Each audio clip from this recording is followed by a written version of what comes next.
যারা আমার মতো হাঁসের মাংস পছন্দ করেন রেসিপিটা তাদের জন্য। অনেকে স্মেলের জন্য হাঁসের মাংস খেতে চান না, তো আমার রেসিপিটা ফলো করলে কোনো প্রকার স্মেল আসবে না, প্লাস আপনি এই রান্নার ফ্যান হয়ে যাবেন।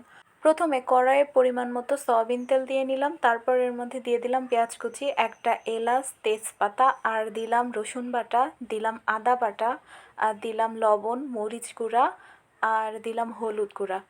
আপনারা আপনাদের মাংসের পরিমাণ অনুযায়ী মশলাগুলো অ্যাড করবেন। আরও দিলাম ধনিয়া গুঁড়া, আর দিলাম গোটা আলু, আর দিলাম রসুন। গোটা আলু আর রসুন হাঁসের মাংসের মধ্যে অসম্ভব মজা লাগে।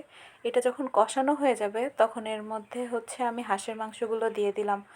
রান্নার কালারটা আরও সুন্দর করার জন্য এখানে আমি সামান্য পরিমাণ চিনি অ্যাড করলাম।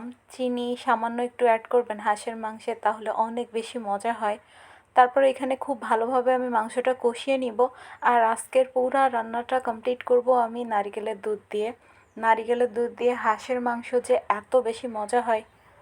এখানে আমি কোনো প্রকার সাদা পানি অ্যাড করব না, আমি আমার পুরা রান্নাটা কমপ্লিট করব নারিকেলের দুধ দিয়ে। তো যখন খুব ভালোভাবে কষানো হয়ে যাবে তখন এর মধ্যে পুরা নারকেলের দুধটা অ্যাড করে দিব। এবার লো হিটে মাংসটা জাল করতে হবে, একদম হাই হিট করা যাবে না, তাইলে মাংসটা সিদ্ধ হবে না। আর এখনই কালারটা কত সুন্দর হয়েছে দেখেন। তো ঝোলটা যখন একদম কমে আসবে সেই সময় আমি এর মধ্যে অ্যাড করে দিব জিরা গুঁড়া, গরম মশলা গুঁড়া, আর সামান্য ধনিয়া গুঁড়া। তো আরও কিছুক্ষণ 5-10 মিনিটের মতো আমি চুলার ওপরে রেখে দিব।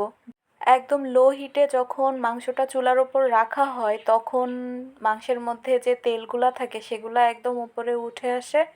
আর নারকেলের দুধ দেওয়াতে এখানে নারকেলের দুধের আলাদা একটা তেল আছে, এই তেলটা ভাতের সাথে মেখে খেতে অনেক বেশি মজা হয়। আমার এই রেসিপিটা ফলো করে আপনি যাদেরকেই হাঁসের মাংস রান্না করে খাওয়াবেন তারা আপনার প্রশংসা করতে বাধ্য।